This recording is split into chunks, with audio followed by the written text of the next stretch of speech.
Welcome back to Real Talk with Susan Stone and Kristina Supler. We are full-time moms and attorneys bringing our student defense legal practice to life with real, candid conversations. Today, we are so pleased to be joined by Dr. Lauren Streicher, who's a clinical professor of obstetrics and gynecology at Northwestern University's medical school. Dr. Streicher is also the medical director of the Northwestern Medicine Center for Menopause and the Northwestern Medicine Center for Sexual Medicine. I just have to say, we are really excited. We worked with Dr. Streicher on a case where she gave us some gynecological expertise. There was an issue, and we got to know her, and it's an amazing colleague to have. She just released a book. Her recent books are Slip Sliding Away, Turning Back the Clock on Your Vagina, and Hot Flash Hell, a gynecologist's guide to turning down the heat. And as a woman in her 50s, I can tell you that's important. But she's also an expert on issues that would pertain to women in college, which is why we actually met her.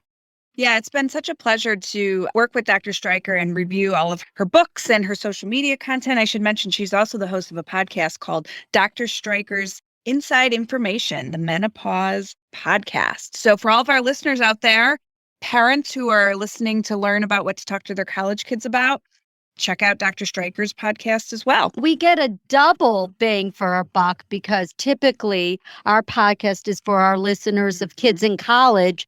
So if you think about it, Dr. Streicher, we're here to talk about health of college kids, but our listeners are their mothers who should turn on to your podcast. So welcome aboard to Real Talk. Well, thank you. And of course, your listeners are my listeners because isn't it just kind of strange how when women have their first hot flash is also the time they're waving goodbye to their kid and redecorating their bedroom? So true. Because women, as you know, tend to put off having kids. And it is not unusual for a woman to have a family starting in her mid or late 30s, which means hot flashes in college. It's all goes together. That is the great tie-in. So why don't we lead off with our first question that would really impact women going off to college? What's new in the world of preventing diseases? Anything new in that area? It's funny you should ask.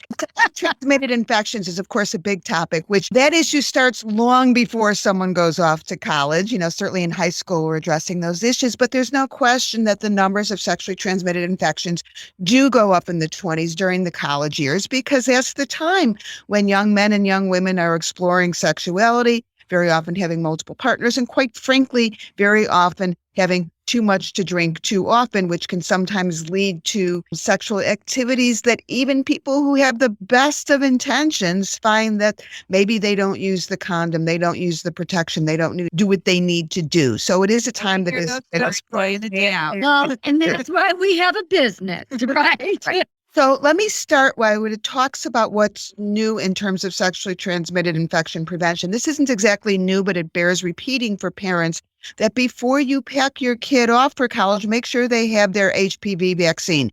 And we are talking both boys and girls. You know, a lot of people, they put it off for a variety of reasons when their kids are 11 or 12. It's kind of on the back burner. Maybe the pediatrician doesn't bring it up. Maybe they don't see a pediatrician anymore.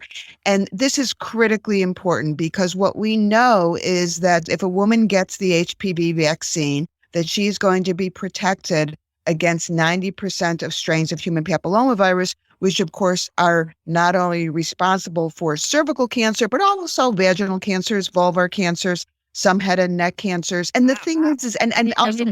Yeah, and we have data coming out now because it's been around long enough that we're starting to see the fruit of that vaccine.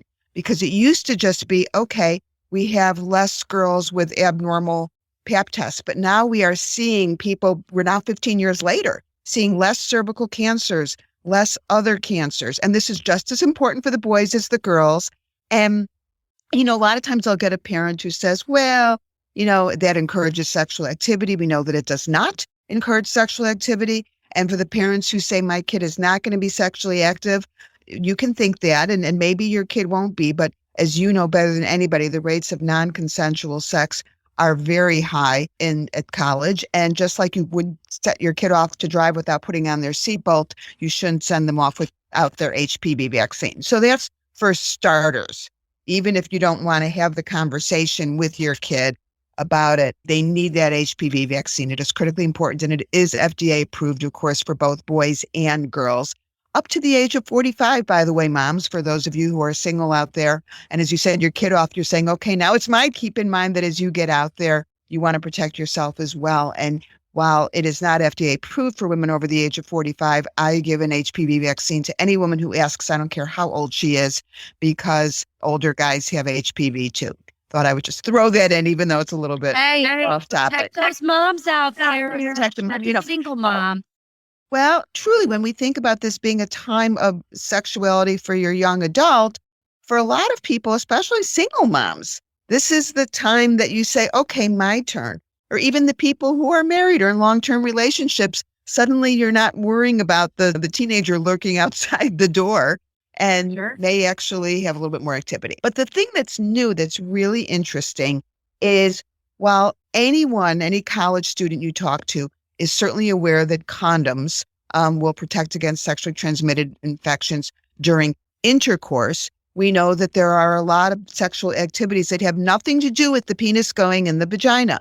And in fact, there are a lot of people that will avoid penile vaginal penetration specifically because they are worried about pregnancy or they are worried about an STI. So they'll do other things. And a lot of times what other things might involve is oral sex. So the problem, of course, has always been if you have a woman who is on the receiving end of getting oral sex from a male or female partner, there's always the concern about the genital oral transmission of sexually transmitted infections. And we're talking things like human papillomavirus, herpes, even gonorrhea, even syphilis. You can transmit a lot through genital oral contact, and you don't want to end up with an infection like that. So what option does a young woman have to protect herself and to protect her partner? In the past, a woman was always told to use a dental dam. Now, have you ever seen a dental dam outside of your dental office? Well, I had a client mention it. No, it's like, no, of course not. They're not going to buy it. They're not going to use it. Everyone hears about it and jokes about it, but it's not going to happen. So what's the alternative to the dental dam? Well, for the Martha Stewarts out there, what you can do is you can take an unlubricated condom, you can cut off the tip, you can cut open the condom, and now you've got a square of latex, which is going to be impermeable. So theoretically, for the highly motivated, you can then take work and spread it over the vulva. And never going to happen. That's going to last for about maybe 15 seconds before it falls off or gets pushed aside or whatever. So that's really not a solution. And then we have the female condom, which a lot of people haven't heard of. And the female condom is basically an over-the-counter product, just like a male condom, only this one goes inside the woman's vagina. And then it's a sheath, basically a tube with the ring at the end that goes outside on the vulva. And I know you're making a face. People can't see that, but I will tell everybody you're making a face. And that's exactly making a face going, does that cause an infection? Well, it's not infection, but the face you're making is the same face young women make when I tell them about it, because they say, are you kidding? First of all, I'm not going to, buy one of these things. I'm not going to put it inside me. I'm not going to hang it out, have it hanging out of my vagina just to have the guys say, what's that? So that's not going to happen. And before we get on to what the real solution is, I also want to mention that saran wrap is also not an option. A lot of people think, I thought this is what's going on out there. Is people are saying, okay, I don't know where to get a dental dam. They don't know about the condom thing. And they think saran wrap, I've got it in my kitchen. It's easy. I'll grab it. So they take the saran wrap, they spread it over their vulva. But here's the problem. Saran wrap is made to go in microwaves. And what that means is it's porous. Hello. These are little ports of entry for all those bugs you're trying to keep out. So aside from the fact that it's very amusing when you go to the store and you see a woman buying jumbo saran wrap and you think, gee, I wonder what that's for. It is not to prevent sexually transmitted infections. I have good news. The solution is there is a new product. Actually, it's not a new product. What's new is that the FDA has just sanctioned it as actually protecting against sexually transmitted infections. And this product is a panty. It is called L'Oreal, L-O-R-A-L. I do not work for these people. And basically what L'Oreal is it was invented for the purpose of preventing sexually transmitted infections when a woman is receiving oral sex, so that she doesn't give it to the giver, who you're always grateful to the giver. You don't want to give them something, right? And you're not going to get anything from the giver. So the way that this works is that these panties are made out of the same material as condoms. It's a latex panty, and they're kind of cute. They come in it's very stretchy, bikini style. It's, you won't feel stupid wearing it because they actually are cute panties. And the idea is that the woman wears this panty, and it's very, very thin, so that if someone is giving her oral sex, she still gets all the sensation. She can feel everything. He or she who's giving can feel everything. But if there's anything lurking on her genitals or on the giver's tongue, it's not going to get transmitted. The panties are... Not that we're Googling it, everybody, and we see that we're not getting paid either. I just learned about this. Wow. Oh, look at this. We think it's about damn time undies were designed for pleasure of the pleasure of their wearer. And it's $25 and vanilla scented, and it's seamless. So it's not gonna super stretch line. So when I was talking to the company, and, I always get on my high horse about you're not supposed to cover up normal genital odors because women are not supposed to smell like English gardens. And this whole idea is offensive to say that you have to put something on that has a different taste or a smell. But in this case, it's actually valid because the purpose of the vanilla scent is to get rid of the latex taste and smell, so it's not to cover up the woman. It's to cover up whatever might be going on with the latex. So the people balk at the price. It's $6 a panty, but truth be told, you can't put a dollar value on not getting a sexually transmitted infection like HPV that you will be dealing with potentially for the rest of your life. And when you think about the cost of what you might spend on the lipstick to go out on the date or the drink you have on the date, spring for the $6 panties. I'd like to add, it says $25, but you get four individually packed undies. Yeah, so $6. This STIs are I think there's a perception. Most STIs are treatable with an antibiotic and then the person's fine. True or not true? Well, it depends on the STI. So if you look at something like gonorrhea or syphilis, that would be true. If you look at herpes is, obviously very, very common. And while we can control herpes using various antiviral medications, you don't get rid of it. We hope that the herpes virus is just going to quietly live somewhere and not rear its ugly head too often, but it doesn't ever go away. So it is something that, while it is certainly not I don't want to make it sound like if you get herpes, it's horrible. It's not. A lot of people get herpes and they deal with it, and they're still good people and they're clean people and people love them and they have sex and all that. But it is something you do need to manage for the rest of your life. And the same is true of HPV, human papillomavirus, which is the most common sexually transmitted infection. Right now, we do not have anything to eradicate it. The best bet, of course, is to make sure that you're vaccinated. But if you are vaccinated, that's 90% basically, which is pretty good, but it's not 100%. And that is also something that you may be dealing with going forward. And when we talk about sexually transmitted infections, and one of the things that you hear so often, which is so not true, is when a woman says, well, my partner was tested for everything. There is no everything. There are something like 30 to 40 sexually transmitted infections. And when a woman comes to my office and says, I would like to be tested for everything, my response to her is, I can't test you for everything, but let me tell you what I would recommend as a general screening, as a general battery, what I would include. But then, most important, I say, but are you concerned about any specific exposures? Or have you had any specific symptoms that may then lead me to say, oh, I also want to test for XYZ?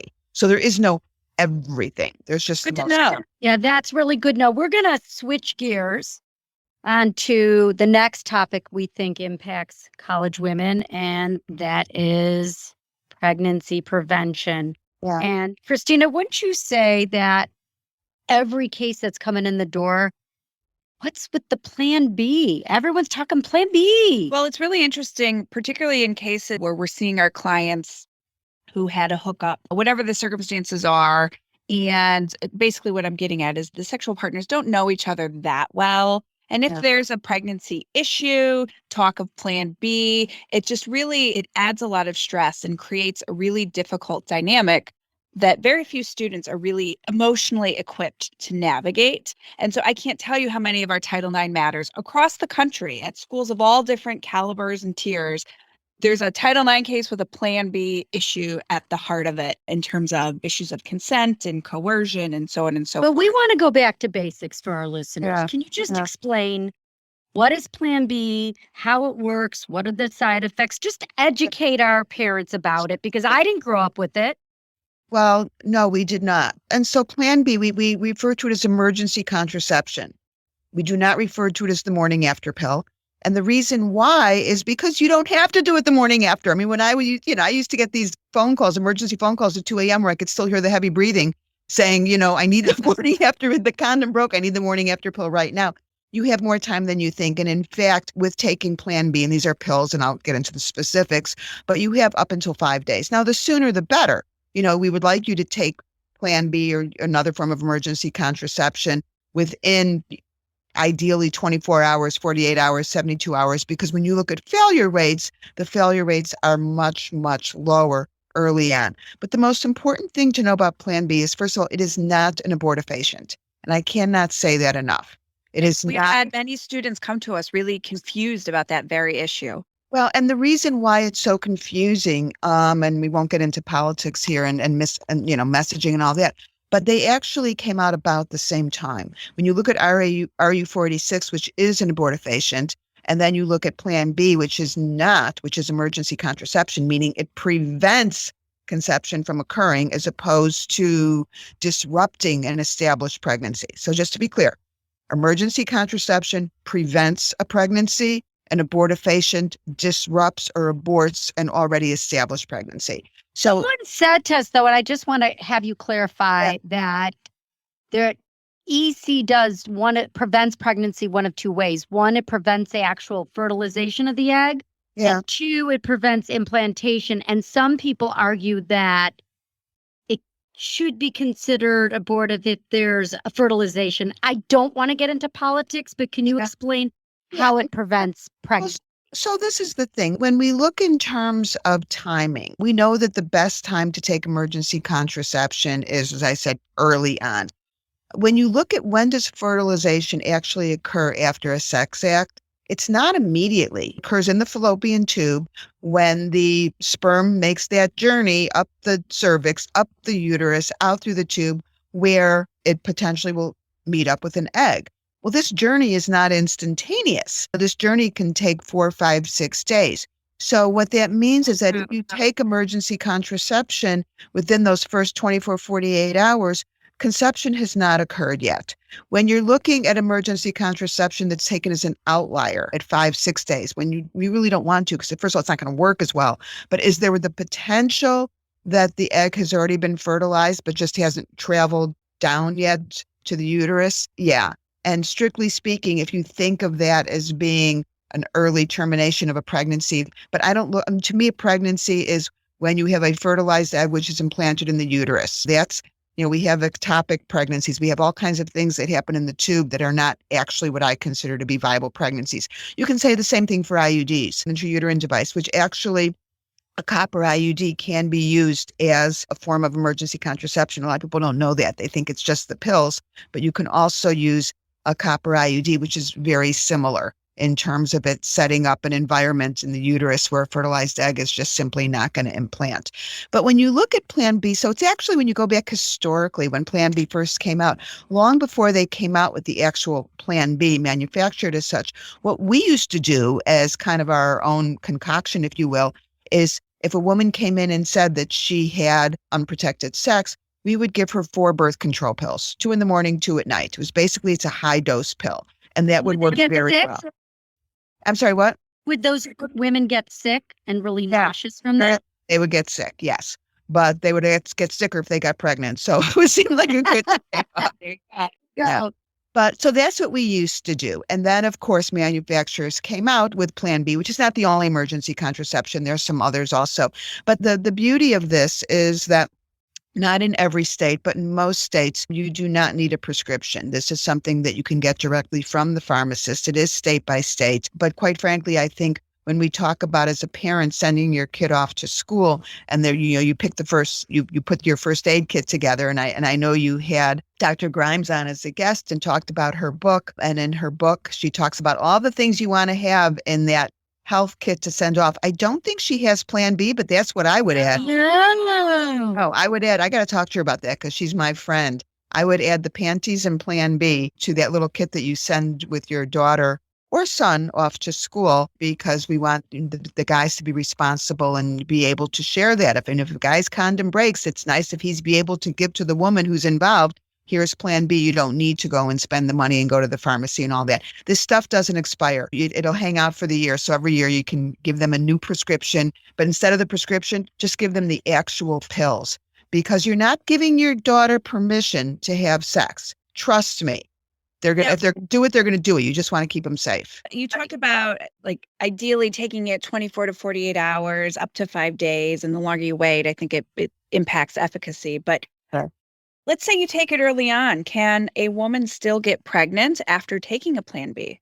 Yes, it's not 100%.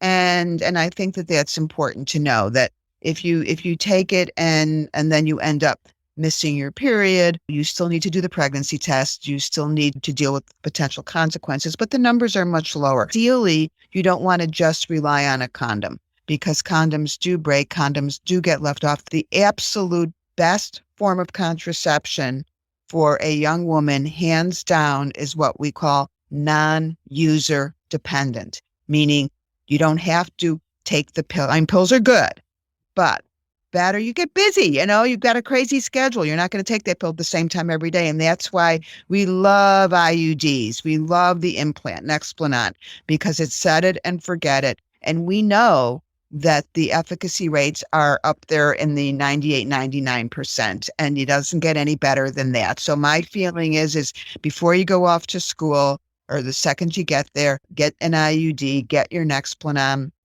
It'll hold you for the whole 4 years. So it's a one-time thing for most people.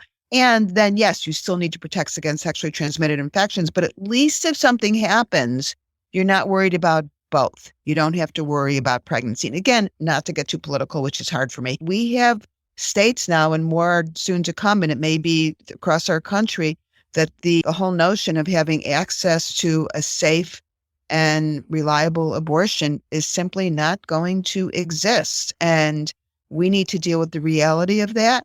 And we know that right now in this country, 50% of unplanned pregnancies are not no contraception, it's failed contraception. And that's a very important fact for people to know because It's a fascinating statistic. Yeah, and you can get all these facts on the Guttmacher site. But the thing that's so critically important is there are people out there that say, well, if someone gets pregnant, it's their own damn fault because they weren't being careful or they weren't being responsible. And aside from the fact that we have non-consensual sex on campus, even responsible couples very often will have contraception that fails, whether it's the pill that's taken too late. I mean, this is an absolute fact that 50% of unplanned pregnancies occur in a cycle when contraception was used, but it failed.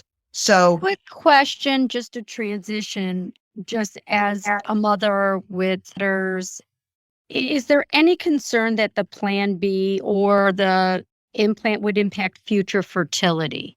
quite the opposite.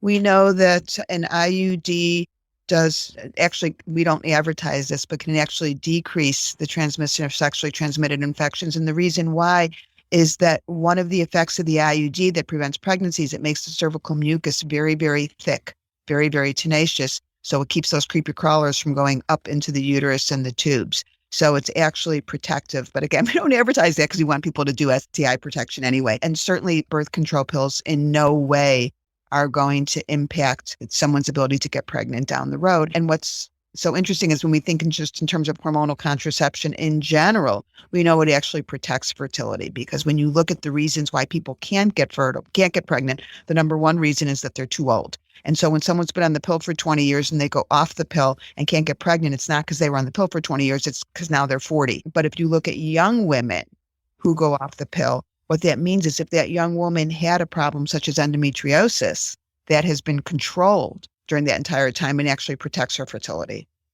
So while we're on this topic of fertility and just thinking long term, let me ask you this. As I'm sure you're likely aware, most college students these days, and of course I'm generalizing, but they don't view marijuana as a drug whatsoever. It's like taking a cough drop. So looking down the road, does smoking marijuana regularly or maybe infrequently have any impact on reproductive And health? I just want to say, Kristina, we take turns working on the questions we have. And I said to Kristina, where are you getting that question? I mean, who would ever even think, like, does marijuana or any drug use impact fertility? I'm like, I naturally assumed it wouldn't, but then I thought, Oh, Kristina, that's a brilliant question. It is a brilliant question because the kids aren't thinking about it, but the potential grandmas to be are. And thinking, if my kid goes off to school and does 4 years of pot, am I ever going to have a grandchild? Or if I do, is my grandchild going to have two heads? And so it's a totally, totally appropriate question. So That's why I'm in business with you. There you go. There you go. So this is what we know. We don't know a lot because, of course, it has not been studied nearly enough. We know that in men, that smoking pot can cause fertility problems and can alter sperm. But men make sperm as they go, if you will. So this pot a guy smokes in college, as best as we know, is not going to affect his sperm 20 years later. Women are born with all of their eggs, and those eggs are just like sitting there ready to be released. And we don't have any data that says that the cannabis will alter fertility down the road, but we also don't have any data that says it does not. We don't. That's a big we don't know. Why? I just have to ask, why aren't we studying that? Who's going to do that study and who's going to pay for it? Okay. Wow. Which is true of pretty much all studies with cannabis. This is the thing that people forget when they say, how come there aren't studies? The reason why pharmaceuticals will spend millions and millions and billions of dollars on a product is because that's the only way they can bring it to market. If they don't do every single test to see, does this make your nose turn green? Is it going to make your hair fall out? Is it going to cause problems?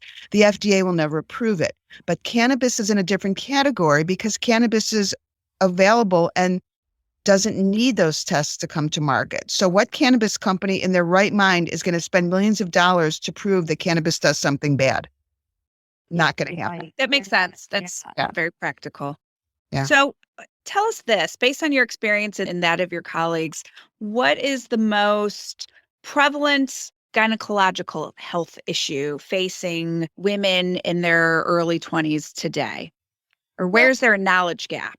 Yeah, the big knowledge gap, well, it depends. It really depends. I mean, some young women are incredibly savvy because if they have moms like you that give them a ton of information and send them off armed with information, they know quite a bit. And then, of course, there are the young women that come from families and schools where they don't get appropriate sex education. Their mothers aren't telling them, and some of them figure it out on their own, and some of them don't. And there's a couple of good websites for sex education for young women. One of them, I think it's called Scarletine, is quite good, which is directed for young people to give accurate information.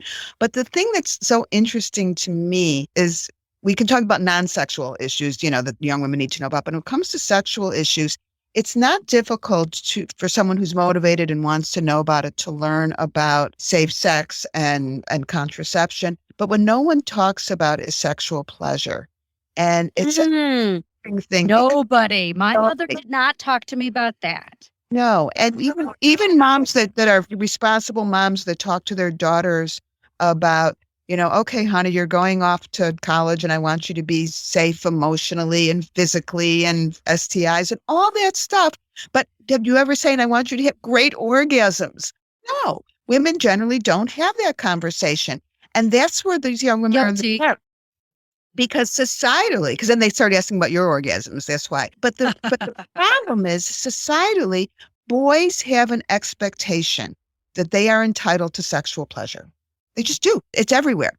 Women have this idea that they are put on earth to give men sexual pleasure, as opposed to that they should be enjoying sex on their own. And even if you look at enlightened sexual education, it's very, very rare that anyone talks about pleasure. So what's so interesting is my daughter's a sex therapist and we give a lot of talks together. She's quite amazing. I'm not a therapist. She's amazing when it comes to this stuff. And we give a lecture together. We give a lecture every year to graduate students at Kellogg, which is the School of Business here at Northwestern. And we give one talk to the men and one talk to the women. And it's their idea to do it separately, not ours. Oh my gosh, I got like fifth grade sex ed. Exactly. Mine was. Because it allows them to more freely ask questions. And we've been doing this probably for about 4 or 5 years now. And it is 100% predictable what questions they are asking. And for the women, it comes down to pleasure. How come I don't have an orgasm? Is sex supposed to hurt? Those are the questions. Oh, well, you are segueing into a question that we have.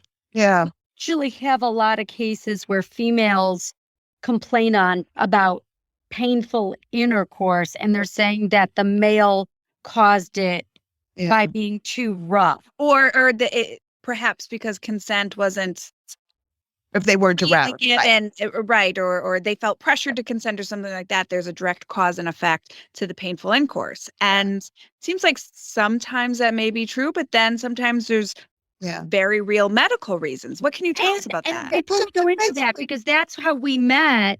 Is there was the claim that a woman said you don't go too deep, and there was complete confusion between the students about what is going too deep, and was that related? Yeah. Well, the first message, and it's so important for all young people to know this, and quite frankly, adults too, which is how I spend my day in the Menopause Center in the Sexual Medicine Clinic, is sex should never hurt, period. Sex should never hurt. It is never okay to have pain during sexual activity. And a lot of people don't know that, especially young women who maybe have never had a pain-free or a pleasurable. We've gone from, okay, you should have pleasure to you shouldn't have pain. These are obviously two different things, but it's shocking how many women think that it is normal to have pain. It is not normal to have pain. So then that brings us more to your question. Why would someone have pain? And of course, the list is very long of reasons why a young woman might have pain. Sometimes it's a condition such as endometriosis. Sometimes women will have actually vaginal dryness because of a birth control, which is little understood, but is a definite problem. Sometimes they might have other issues such as something called vestibulodynia. That's all of those things have nothing to do with the partner. Okay. These are conditions that they may not know about until they have partnered sex, but those are not caused by the partner. If you look at conditions that are specifically caused by a partner that otherwise wouldn't be there with, let's say, a different partner or something, then what you're looking at is a woman aroused. We know that sometimes, certainly when you look at non-consensual sex, obviously women are not aroused during non-consensual sex. They are expressly saying they do not want it, and they will Stay out. Stay out of my vagina. That's what they're saying. Vagina says stay out too. And the way the vagina says stay out is by not lubricating, by the muscles tightening, and basically the vagina goes into keep out mode, which is in pain mode if someone attempts. So no question that certainly that would be a partner related situation. And certainly in my practice, we have seen women that have had nothing but painful sex, and then with something as simple as a different partner who they love and who is patient and they are aroused with, things are okay. But I will say that for the most part, women that have pain with sex, it's because there is something going on with them that we can fix. You know, you're not broken. It just means it's an important message for women to understand of all ages that you don't have to live with this forever. And that it could be sign of something else that needs to be treated. Right. And that's why I've said, I think 10 times right now, pain is never okay. Pain is never normal. But then the follow-up to that is, and it is always treatable. It is always treatable. We have solutions for pain. It's funny because with these clinics that I run, and obviously we see women that have a lot of different problems, whether it's libido issues or orgasm issues. And the ones that we actually kind of like the best, if you will, are the women who come with pain, because that we can fix. You know, we can always find out why is someone having pain and how do we eliminate the cause of the pain. But it is very common that women have pain. And people, when they hear we have a sexual medicine clinic, a lot of times they assume that this is for women older, you know, over the age of 45, 50, 55. No, they don't come to our sexual medicine clinic. They go to our menopause clinic. because we do sex and pain in the menopause clinic, but that's the menopause clinic. The sexual medicine clinic is only women in their 20s and 30s and 40s. It's a wonderful resource. Yeah. So do you think the message should be for those moms who have daughters going to college? Because I don't think most mothers are going to really want to have a conversation about orgasm. But would it be more appropriate to say, look, I just want you to know sex should not hurt. And if you find yourself in pain, you need to call me and we'll figure it out. Or call a doctor. Oh, doctor. So this is the other thing too. And this is, I know Dr. Grimes has made this point, and I don't know if she made it with you, is as you send your young adult off, part of sending off your young adult is to send them off armed with the phone numbers of doctors, their insurance card, because you can't expect a young woman to call her mom and say, I had sex with a guy last night and his penis was enormous and I'm in pain. What should I do? She's not going to call her mother and say that.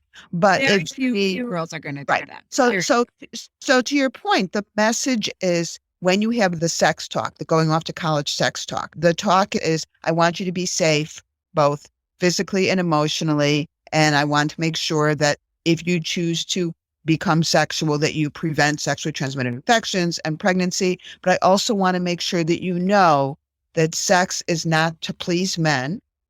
It is to please yourself, and you should never have pain. And that's it. Gosh, that's it. That's the message. That was really profound and in some ways obvious, but yet I think it's so important that women of all ages hear that and really think about that. Yes. And if they do, I think that, Kristina, we'll see a lot less sexual assault cases because women will know how to advocate for themselves and really communicate to the males, stop. You need to get away from me. I don't like this. Hopefully. Well, that it's not all about you. It's about me, Yes. And it's really what it comes down to, because from the beginning of time, there's been this idea that if I don't have sex with him, he won't like me, and then that will end the relationship. And I will tell you that I'm not saying that it might not be problematic in a particularly a longer term relationship if you're not have sex, but it's, this is actually one of the problems that my daughter, the sex therapist, deals with a lot, because she does support groups for young women who have painful sex. And a lot of what they're navigating is, okay, I'm in this relationship. I really like this guy. I want to be able to have sex with him, but I can't because it hurts. How do I deal with that from a relationship point of view? And I can't answer those questions because I'm not a therapist, but I can tell you that there are plenty of guys out there who, you can have great sex without having intercourse, starting with that. But they are, if they really care about you, they care about the fact that sex hurts, and there will be workarounds while you get it treated until we figure out what. By the way, I think this applies to couples of all types, right? Yeah, absolutely. Well, that's why I've been careful not to say, necessarily a man. I use the word partner for that reason. Right. Because I treat people with vaginas because I'm a gynecologist. But beyond that, I don't really, it doesn't impact on me how they identify, whether they identify as male or non-binary or female. And I don't care for what someone has sex with. I just want it to be consensual and pleasurable and safe. That's it. And consensual. Yep. Great words to end on. Dr. Streicher, thank you so much for joining us today. It's been a pleasure. And again, to our listeners, check out Dr. Streicher's books that are available for sale basically everywhere. Go to Amazon or anywhere else. And then Dr. Streicher's podcast, Dr. Streicher's Inside Information, the Menopause Podcast. We really enjoyed having you and could talk to you for hours more. So we're going to have you back. I would love that. It's been my pleasure. Thanks for listening to Real Talk with Susan and Kristina. If you enjoyed this episode, please subscribe to our show so you never miss an episode. And leave us a review so other people can find the content we share here. You can follow us on Instagram. Just search our handle @StoneSupler. And for more resources, visit us online at studentdefense.kjk.com. Thank you so much for being a part of our Real Talk community. We'll see you next time.